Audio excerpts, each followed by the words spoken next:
আচ্ছা ধরো সবাই এখানে বলছে বেস্ট অর্থ কি স্যার? দান করা। হ্যাভ অর্থ আছে।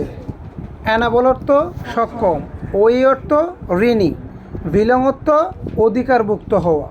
বি অর্থ অ্যামিজার ওয়াজ ওয়ার। কজ অর্থ কারণ। শো অর্থ দেখানো। লজ অর্থ হারানো। ওই বি মানে অ্যামিজার ওয়াজ ওয়ার। আবার বি আর একটা পার্সোনাল অর্থ আছে, এটা অর্থ হচ্ছে হওয়া। বি অর্থ কি? We have to know the meaning of the word. আমাদেরকে ওয়ার্ডের মিনিংগুলো জানতে হবে, মনে থাকবে তো? আসেন, তারপর এখানে বলছে we dash our nature for us with her gifts lavishly. Okay, আমরা এই লাইনটা একটু আমরা এক্সপ্লেন করি। We dash to our nature. To our nature, to অর্থ হচ্ছে কাছে। টু অর্থ কি? কাছে বা দিকে। To our nature, our nature আমাদের প্রকৃতির কাছে বা আমাদের প্রকৃতির কাছে আমরা আমরা কি? আমরা ঋণী। প্রকৃতির কাছে কি আমরা ঋণী। তাহলে এখানে আনসারটা হবে কি? ওই। কী হবে? ওই। আচ্ছা, ঋণী। এখন আমরা হচ্ছে রাইট ফ্রম ভার্ব করব। আমরা তো আনসারটা বুঝলাম যে এটা হবে। এবার রাইট ফ্রম ভার্বের রুলসগুলো দিয়েছিলাম না ভাইয়া? তাকাও সবাই বোর্ডের দিকে। এখানে দেখবো, এখানে ড্যাশের আগে কোনো মডেল ছিল না। মডেলের রুলস কিন্তু পড়িয়েছি। ড্যাশের আগে কোনো মডেলের সাথে বি আছে না। ড্যাশের আগে কোনো প্রিপোজিশন আছে না। ড্যাশের আগে টু নাই। টু আছে না। ড্যাশের আগে do not, does not, did not আছে না। তাহলে আমরা ওই 4 নম্বর আর 5 নম্বর রুলস কী ছিল? অ্যাক্টিভ নাকি ইনঅ্যাক্টিভ? আচ্ছা, আমরা প্রকৃতির কাছে আনসার হবে ঋণী। কারা ঋণী? আমরাই তো ঋণী। আমরা অ্যাক্টিভ নাকি ইনঅ্যাক্টিভ? তাহলে অ্যাক্টিভ হলে কয়টা প্রশ্ন করবো? 5টা। তাহলে আমরা হই ঋণী, আমরা প্রকৃতির কাছে ঋণী। ঋণী, তাহলে ই আসতেছে না? আর এখানে কি তেসো মিলবে? ঋণী হয়ে যাচ্ছে এরকম মিলবে? ঋণী ছিলাম, ঋণী হব। তোমরা একটা সিস্টেম বুঝে দেখবে, আরেকটা তোমরা নিজেরাই পারবা। আমি আরেকটা বুঝাইছিলাম না? ওকে, ওটা আমি রেকর্ড করে পর্যন্ত দিয়ে দিয়েছিলাম ট্রাফিক জ্যামের এটা। আচ্ছা, এখন তাহলে আমরা প্রকৃতির কাছে কি ঋণী। ই আসতেছে, তাহলে কোন রুলসের সাউন্ড আসতেছে? 1 নম্বর রুলসের সাউন্ড আসতেছে। কোনটা? ওই অ্যাক্টিভের ই। এ ই অ থাকলে হয় ভার্বটা কয় নম্বর হয়? 1 নম্বর প্লাস এস বা কি ইএস হয়। ওকে, আমরা বুঝলাম যে ভার্বটা 1 নম্বর হবে। তাহলে ভার্বটা আমরা 1 নম্বর বসাই। এখানে বসালাম কি? ওই। কি বসালাম? ওই। এবার এটার সাথে এস বেস হবে কি না? উই এটা কোন পার্সন? উই এটা হচ্ছে ফার্স্ট পার্সন। যেহেতু এটা ফার্স্ট পার্সন, তার সাথে অ্যাস বেস হবে। অ্যাস বেস কার সাথে হয়? Third person. আবার তার সেটা সিঙ্গুলার হইতে হবে। এই দুটোকে বেসিক আইডিয়া মাথায় থাকতে হবে। তাহলে এটার সাথে অ্যাস বেস হবে না। তাহলে ওই হবে। We two our nature for. আচ্ছা, এই যে দেখো একটা ফর পেয়েছি। ফর কি স্যার? তারপরে কি হবে ভার্বের সাথে? তার যে ভার্বটা অর্থ অনুযায়ী মিলবে সেটার সাথে কি হবে?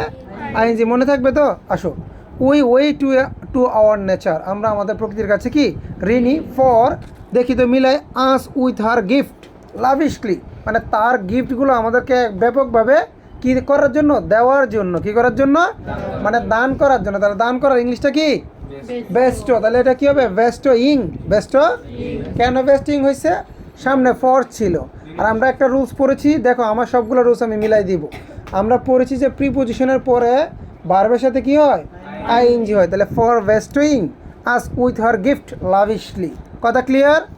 এরপরে আসো, we dash a large area of land but the negligible area of land that. আচ্ছা, ওটা পরে উই ড্যাশ এ লার্জ। আচ্ছা, উই অর্থ আমরা বা আমাদের।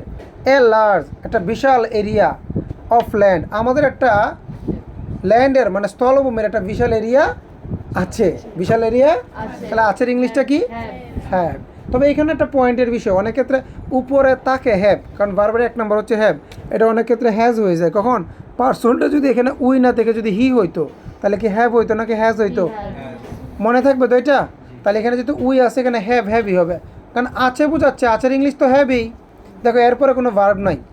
হ্যাভ হ্যাজের পরে যদি ভার্ব না থাকে, হ্যাভ হ্যাজের অর্থ কি? আছে। আর হ্যাভ হ্যাজের পরে যদি ভার্বের 3 নম্বর থাকে, অর্থটা হয়ে যায় ই আছে। মনে আছে তো? ফাদার হ্যাজ কাম, বাবা এসেছে, আসিয়াছে। আর যদি হ্যাভ এ সিঙ্গেলভাবে থাকে, তার অর্থটা কি? আছে। আমার একটা গাড়ি আছে, আই হ্যাভ এ কার। কথা ঠিক আছে? এরকম বলতে হবে। হ্যাভ হ্যাজের অর্থ কি? আছে। ওকে, আমি স্পিকিং ক্লাসে কিন্তু বলেছিলাম এইগুলো, আর এখনও এক্সট্রাভাবে বলছি। হ্যাভ হ্যাজের অর্থ কি? আছে। এবার আসেন, তাহলে 2টা আনসার গেল। তাহলে উই হ্যাভ, এবার বাংলাটা পড়বা, তাহলে আনসারটা তোমার মিলাইতে সহজ হবে। উই আমাদের হ্যাভ আছে, আমাদের আছে এ large area of land, a large মানে কি বিশাল এলাকাযুক্ত একটা ভূমি আছে। বাট কিন্তু দেখো আমি একটা মিনিংও বাদ দিই না মোনা, বাট কিন্তু দ্য নেগলিজেবল, নেগলিজেবল মানে কি এরিয়া, মানে যে এলাকাগুলো অবহেলিত, মানে এমনি পড়ে আছে না অনেক এলাকা অফ ল্যান্ড, ওই জমির যে এলাকাগুলো অবহেলিত মানে এমনে পড়ে আছে, যে এলাকাগুলো এমনে পড়ে আছে, যে এলাকাগুলো কি এমনি পড়ে আছে। দ্যাট যা। আচ্ছা এই যে এখানে দ্যাট দ্বারা একটু বুঝবা, কিন্তু দ্যাট কিন্তু এখানে সাবজেক্ট, সাবজেক্ট মানে কাকে বোঝাচ্ছে আবার বলি, the negligible area of land, ওই অবহেলিত যে এলাকাগুলো আছে যা, যা দ্বারা কিন্তু ওই এলাকাগুলোকে বোঝাচ্ছে, মানে জমিগুলোকে বোঝাচ্ছে। কথাটা বুঝবা, কিন্তু আমি যদি কিছু কথা বলি যে যে কিছু কলম ছিল আমার কাছে যেগুলো, আচ্ছা যেগুলো দ্বারা কাকে বোঝাচ্ছি, কলমটাকে না, তাহলে এখানে সেম বলতেছে but the negligible area of land, কিছু অবহেলিত জমি যা, তাহলে যা দ্বারা কাকে বোঝাচ্ছে, ওই জমিগুলোকে, অবহেলিত জমিগুলোকে। কথাটা কি বুঝতে পেরেছো? দ্যাট ডি নাম্বার না, that to us, that to us is very fertile, মানে টু আস যেগুলো আমাদের আছে, আমাদের যেগুলো অবহেলিত কিছু জমি আছে এগুলো খুবই ফার্টিল, ওগুলো কি মানে উর্বর, এগুলো কি খুবই, তারপর যেগুলো আমাদের মানে অধিকারভুক্ত, আমাদের কি মানে আমাদের আছে, আমাদের জলভূমিতে আছে, আমাদের অধিকারভুক্ত না, তাহলে অধিকারভুক্ত ইংলিশটা কি হবে, বিলং। তাহলে এখানে আমি বলতে পারি কি দ্যাট দ্বারা বোঝাচ্ছি ওই জমিগুলা, ওই কি অবহেলিত জমিগুলা বিলং টু আস, মানে আমাদের অধিকারভুক্ত, ইজ ভেরি ফার্টিল, ওইগুলা খুবই কি উর্বর, ওইগুলো খুবই। কথাটা কি বুঝতে পেরেছো স্যার? মানে বলতেছে মানে কিন্তু জমির অবহেলিত যে অঞ্চলগুলা যা আমাদের অধিকারে আছে তা খুবই উর্বর, অবহেলিত যে অঞ্চলগুলো এগুলো যেগুলো আমাদের অধিকারে আছে মানে আমাদের আয়ত্তে আছে ওগুলো কিন্তু খুবই উর্বর। কথা তাহলে এখানে কি হবে, বিলং, কি হবে বলো, সি নাম্বার আনসারে কি বলছেন, have. C number, okay fine, thank you. একটু তাকাও এখানে, সি নাম্বার আমরা হ্যাভ বলছি না। এখন দেখো পিছনে কিন্তু অর্থের প্রাধান্যটা কিছুটা ভিন্ন হচ্ছে। এখানে বলছে না we have a large area of land, আসলে কিন্তু বাংলাদেশের অর্থে তো অর্থ মিলছে হ্যাভ, বাংলাদেশের অর্থে তো আমাদের লার্জ এরিয়া অফ ল্যান্ড নাই, আমাদের অল্প জমি আছে। তাহলে কথাটা আমাদের কি লার্জ এরিয়া অফ ল্যান্ড আছে নাকি নাই, নাই, যেহেতু নাই তাহলে কি আছে হবে কি নাকি নাই হবে, তাহলে আমরা বলবো যে উই ডোন্ট হ্যাভ, এখানে কি হবে হ্যাভের জায়গায় আমরা এখানে ইউজ করবো কি ডোন্ট হ্যাভ। মনে থাকবে তো স্যার? এটা হচ্ছে অর্থের উপরে চলে গেছে, কারণ যেটা কথাটা বলছে কথাটা তো সত্য নয় যে আমাদের কি অনেক জমি আছে নাকি নাই, তাহলে অর্থটা হবে নেগেটিভ, আমাদের এত জমি নাই, তাই এখানে হবে কি ডোন্ট হ্যাভ, কি হবে সি নাম্বারটা হবে ডোন্ট হ্যাভ। আর ডি নাম্বারটা একটু লক্ষ্য করো, যে অবহেলিত অঞ্চলগুলো আছে দ্যাট, দ্যাট মানে ওই অবহেলিত অঞ্চলগুলো বিলং আস, আমাদের অধিকারভুক্ত, আমাদের অধিকারভুক্ত। আচ্ছা এইখানে যে বিলংটা আমি দিব, আমি একটু লিখি তো, বিলং, ওকে লিখলাম বিলংটা। এখন কথা হচ্ছে যেগুলো আমাদের অধিকারভুক্ত আছে, আছে লাস্টের সাউন্ডটা কি আসতেছে, লাস্টের সাউন্ডটা কি আছে, যেগুলো আমাদের অধিকারে আছে, আমাদের আয়ত্তে আছে, আছে এ, তাহলে বারবার এক নম্বর হবে, কারণ এটার আগে তো কোনো এটার আগে তো কোনো রুলস নাই, মডেল আছে, প্রিপোজিশন আছে, কিছু আছে, তাহলে আমাদের অধিকারে আছে, তাহলে সাউন্ড আসতেছে এ, তাহলে ভার্বটা এক নম্বর বিলং, বিলংই হবে। এইবার জানতে হবে এটার সাথে অ্যাজ বাই হবে নাকি হবে না। আচ্ছা নেগলিজেবল এরিয়া অফ ল্যান্ড, কিছু অবহেলিত অঞ্চল, এখানে কি অনেকগুলো বোঝাচ্ছে না, এটা প্লুরাল না, এটা এক কথায় বোঝাচ্ছে যে অবহেলিত অঞ্চল, কি বোঝাচ্ছে অবহেলিত অঞ্চল, তাই এটাকে সিঙ্গুলার ধরতে হবে এবং তার সাথে অ্যাজ বাই এস দিতে হবে। তাই আমরা কি দিব বিলংস, কি দিব বিলংস, মনে থাকবে তো। Negligible area of land, negligible area of land মানে স্থলভূমির কিছু অবহেলিত অঞ্চল, তো কিছু তো এখানে বলে নাই যে স্থলভূমির অবহেলিত অঞ্চল, কিছু বললে আবার প্লুরাল হয়ে যাইতো, কিছু বললে কি হয়ে যেত, আমাকে বলছে নেগলিজেবল এরিয়া অফ ল্যান্ড। প্রশ্ন করো, মনে তোমার কাছে যদি প্লুরাল প্লুরাল লাগে বিষয়টা আমাকে প্রশ্ন করতে হবে, স্যার এটা তো এরকম লাগছে, কারণ খোলাসা না করলে তোমার ক্লিয়ার হবে না। তাহলে নেগলিজেবল এরিয়া অফ ল্যান্ড মানে কি অবহেলিত স্থলভাগের অবহেলিত অঞ্চল, কথা একটা, তাই এটা হবে কি সিঙ্গুলার, যার সাথে বিলংয়ের সাথে কি হবে এস, যে স্থলভূমির অবহেলিত অঞ্চল যা আমাদের আয়ত্তে আছে, যা আমাদের অধিকারভুক্ত আছে, ইজ ভেরি ফার্টিল, ওইগুলো খুবই কি, ইজ অর্থ হয়, ভেরি অর্থ খুব, ফার্টিল অর্থ উর্বর। আমি কি বাংলা সব বুঝাইতে পারছি স্যার? Thank you. এরপরটা আসেন। দেখেন কি বলছে, we dash ungrateful to our soil. এখানে বলছে আনগ্রেটফুল মানে অকৃতজ্ঞ, আনগ্রেটফুল অর্থ কি টু, টু মানে প্রতি, আওয়ার সয়েল, আওয়ার মানে আমাদের, সয়েল মানে মাটি, আমরা আমাদের মাটির কাছে অকৃতজ্ঞ। আচ্ছা আমরা কি আমাদের মাটির কাছে অকৃতজ্ঞ? না, তার মানে আমরা আমাদের মাটির কাছে অকৃতজ্ঞ না।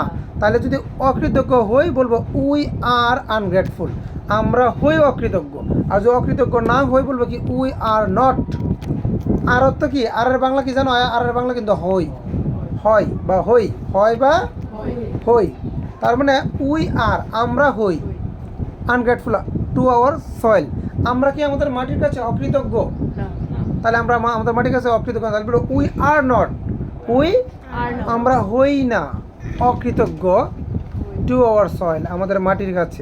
আশা করি এই পর্যন্ত সবাই বুঝতে পেরেছো, ঠিক আছে? বুঝি নাই, ওই যে বি ছিল এখানে স্যার, এই যে বি ছিল, বি মানে কিন্তু অ্যামিজার।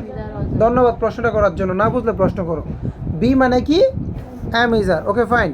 এরপরে দেখো কি বলছে, but hour activities, activities, activity না অ্যাক্টিভিটিস, আমাদের কর্মকাণ্ডগুলো, আমাদের কর্মকাণ্ড, আমরা আমাদের মাটির কাছে অকৃতজ্ঞ না, আগের বাক্যে বলছি, কিন্তু আমাদের কর্মকাণ্ডগুলো, যেখানে আছে কি আমাদের কর্মকাণ্ডগুলো, আগের বাক্যে বলছি না, dash that, dash that we have ungrateful to our soil, মানে we have ungrateful to our soil, আমরা আমাদের মাটির কাছে অকৃতজ্ঞ। এখন একটু বোঝাই আমি, ওই যে ওই পাশে বলছে না, কি বলছে যে, ওই আমি একটু দেখাই দিই, এই যেখানে বলছে যে বাট আওয়ার অ্যাক্টিভিটিস, যে বাট আওয়ার, কিন্তু আমাদের কর্মকাণ্ডগুলো ড্যাশ দ্যাট, কী হবে, আমাদের কর্মকাণ্ডগুলো দেখাই যে, কী হবে দেখানো, ইংলিশটা কি শো, উপরে আছে নাকি নাই, but hour activity show that, আমাদের কর্মকাণ্ডগুলো দেখায়, দ্যাট অর্থ কি, দ্যাট অর্থ কি বলো তো, যে, আমার সাথে বলো, দ্যাট অর্থ কি, আওয়ার অ্যাক্টিভিটি শো দ্যাট, আমাদের কর্মকাণ্ডগুলো দেখায় যে we have ungrateful to our soil, আমরা আমাদের মাটির কাছে কি অকৃতজ্ঞ হই, মানে আমরা আমাদের মাটির প্রতি অকৃতজ্ঞ হই। আচ্ছা এই যে এখন হওয়ার ইংলিশটা তো এই যে বিটাই হবে, কী হবে, আরেকটা বি হবে, কিন্তু সামনে যেহেতু হ্যাভ আছে, হ্যাভ থাকলে তো আরেকটা অক্সিলিয়ারি ভার্ব বসতে পারে না, হ্যাভ থাকলে আরেকটা অক্সিলিয়ারি ভার্ব, যেহেতু এখানে বি এসে বসবে তাই বিটা হয়ে যাবে কি বিন। তোমরা মনে রাখবা, হ্যাভ হ্যাজের পরে কখনো যদি ভার্ব বসে, কি বসে, বি কিন্তু একটা ভার্ব, বি কি একটা, হ্যাভ হ্যাজের পরে কখনো যদি ভার্ব বসে তখন কি ভার্বের 3 নং হবে, মানে ফার্স্ট পার্টিসিপল হবে, মানে বিটা হবে বিন, বিটা হবে। আমি কি বিষয়টা ক্লিয়ার করতে পেরেছি স্যার? তাহলে যদি এখানে যদি হ্যাভ না থাকতো তাহলে আমরা আর দিতাম যে উই আর আনগ্রেটফুল, যেহেতু এখানে আরটা সিঙ্গেলভাবে দেওয়া যাবে না, হ্যাভ আছে, তাই ডাইরেক্ট বিটাকেই বিন করে দিতে হবে। এটার অর্থ হবে কি, কিন্তু আমাদের কর্মকাণ্ডগুলো শো দ্যাট, দেখাচ্ছে যে we have been ungrateful to our soil, আমরা আমাদের মাটির প্রতি কি অকৃতজ্ঞ, আমাদের কর্মকাণ্ডগুলো দেখায়। কেন দেখায় একটু আমরা দেখি, উই আর কনস্ট্যান্টলি মানে আমরা ক্রমাগত soil pollution by our unwise activities, পিছনে আছে অ্যাক্টিভিটিস, এই যে বাই আওয়ার আনওয়াইজ অ্যাক্টিভিটিস, আমাদের কি আনউইজ মানে কি, মানে না বুঝে, না বুঝে, আনউইজ মানে কি না বুঝে, ওকে, মানে বুকার মতো যে কর্মকাণ্ডগুলো বোঝায়। We are constantly soil pollution, মানে আমরা কি কনস্ট্যান্টলি কী করতেছি, সয়েল পলিউশন কি করছি না, উই আর কনস্ট্যান্টলি কী করতেছি। আচ্ছা এই যে আর আছে, আর এখানে আর একটু শর্ট করে দিই, রাইট ফর্ম পারবে, am is are was were যদি কখনো দেওয়া থাকে তাসপিয়া, তাহলে মনে রাখবা যে ভার্বটা বসবে ওই ভার্বটা হয় 3 নাম্বার হবে, নাহলে ভার্বের সাথে আইএনজি হবে। আমি আর একটু শর্ট করতেছি, রুলসের উপরে আবার রুলস দিচ্ছি। Am is are was were যদি ড্যাশের আগে কখনো দেওয়া থাকে, ওই ড্যাশে হয় ভার্বটা যেটা বসবে অর্থ অনুসারে সেটা হয় 3 নাম্বার হবে, নাহলে কী হবে আইএনজি। কেন বলি, এম ইজ আর মানে হচ্ছে যদি কোনো কাজ রানিং বোঝায় তখন, যেমন আমরা এখন পড়ছি উই আর রিডিং, আর এর সাথে রিডিং, ঠিক আছে। আর 3 নাম্বার কখন হয়, সাবজেক্টটা মানে কাজটা যদি অ্যাক্টিভ না হয়, তাহলে অ্যাক্টিভ না হলে আমরা জানি যে বি ভার্ব দিয়ে ভার্বের 3 নাম্বার দিতে হয়, তাহলে বি ভার্বটা যদি অলরেডি দেওয়া থাকে তাহলে আমরা 3 নাম্বার দিব। তাহলে আমরা দেখবো সাবজেক্টটা যদি অ্যাক্টিভ থাকে, এম ইজ আর ওয়াজ যদি দেওয়া থাকে এনে ভার্বের সাথে আইএনজি, আর যদি অ্যাক্টিভ না হয় তাহলে কি ভার্বের 3 নাম্বার। তাহলে দেখো তো we are constantly soil pollution, soil pollution তো আমরাই করছি, আমাদের কারণে হচ্ছে না, আমরাই তো, তাহলে এখানে কজ হবে, কজটা কি হবে? কজিং, কি দিব? We are causing soil pollution by our unwise activities, আমাদের অসতর্কতামূলক কর্মকাণ্ডের দ্বারা আমরা মাটি দূষণ করছি। অ্যাজ এ রেজাল্ট, ফলে আওয়ার ফার্টিল ল্যান্ড, আওয়ার আমাদের ফার্টিল, ফার্টিল অর্থ কি? ফার্টিল অর্থ কি? উর্বর, ল্যান্ড অর্থ কি? জমি। বোর্ডের দিকে সবাই, বোর্ডের দিকে তাকাও, কারো পার্সোনাল সিটির দিকে তাকায় না। আওয়ার ফার্টিল, আমি এখানে ওয়ার্ড মিনিং পড়াচ্ছি একটা একটা। আওয়ার আমাদের, ফার্টিল উর্বর জমি আমাদের, অ্যাজ এ রেজাল্ট, একটু আগে কিন্তু অ্যাজ এ রেজাল্ট বলছে আবার এই পাশে। অ্যাজ এ রেজাল্ট অর্থ কি জানো? ফলে, বলো আমার সাথে বলো। অ্যাজ এ রেজাল্ট অর্থ কি?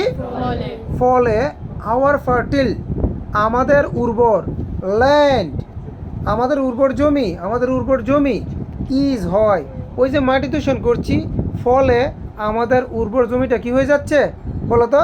মানে ইটস ফার্টিলিটি, এইটার উর্বরতা কি করছে?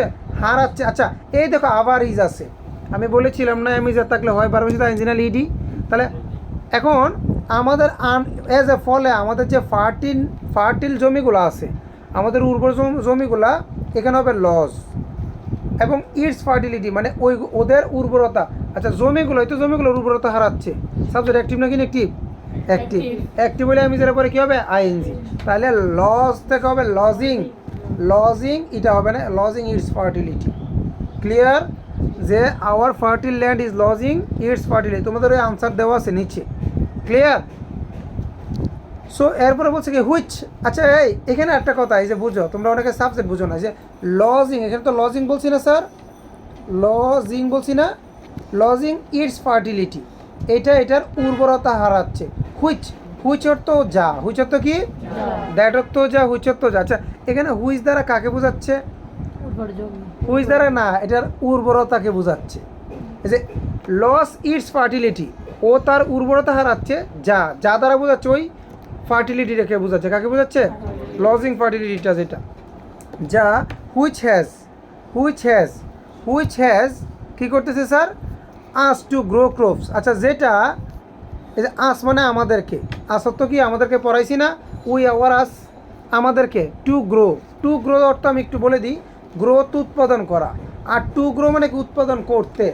তোমাদের বলি ভার্বের আগে যদি কখনো টু থাকে, অর্থটা জানো, আমি স্পিকিং এগুলো করাইছিলাম, যাদের স্পিকিং করাইছি, ভার্বের আগে যদি কোনো টু থাকে, টু গ্রো উৎপাদন করতে, টু গো মানে কি? যেতে, টু ইট খেতে, টু লার্ন শিখতে, টু নো জানতে, টু রাইড চালাতে, টু ড্রাইভ চালাতে, বা মানে ভার্বের আগে যদি টু দাও, এটার পিছনে অর্থটা হবে তয় কাটতে।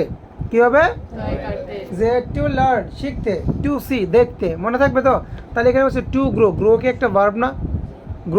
গ্রোন এটা একটা ভার্ব না? তাহলে টু গ্রো মানে কি? উৎপাদন বা জন্মাতে, উৎপাদন করতে, ক্রপস ইজিলি। আচ্ছা বলতো হুইচ, এই যে ফার্টিলিটি, এটা যে লস করতেছে, যা which has us to grow crops easily, যেটা আমাদেরকে কি ক্রপস উৎপাদন করতে কি করতেছে? অ্যানাবল করতেছে নাকি আনএবল করতেছে? Unable, not enable. কি দিতে পারি? হুইচ হ্যাজ নট অ্যানাবল, এখানে কি হবে? আমরা নট দিলেও অ্যানাবলের সাথে কি দিব? অ্যানাবলের সাথে ইডি দিব। কেন বলো তো? ওই যে হ্যাজ আছে, যে কি আছে? হুইচ হ্যাজ নট, হ্যাজ থাকলে ভার্বের সাথে 3 নাম্বার হবে, বলছেন একটু আগে। হুইচ হ্যাজ নট অ্যানাবল, যেটা আমাদেরকে সক্ষম করবে না, মানে দিবে না কি করতে? টু গ্রো উৎপাদন করতে, ক্রপস ইজিলি ভালোভাবে ফসল উৎপাদন করতে কি দিবে না। হুইচ দ্বারা বোঝাচ্ছে ওই যে উর্বরতা হারানো, উর্বরতা হারাচ্ছে, উর্বরতা যা দ্বারা বোঝা যাচ্ছে উর্বরতা হারানোকে, যা দ্বারা কাকে বোঝাচ্ছে? উর্বরতা হারানোকে। কথা কি ক্লিয়ার স্যার? আশা করি বুঝতে পেরেছো।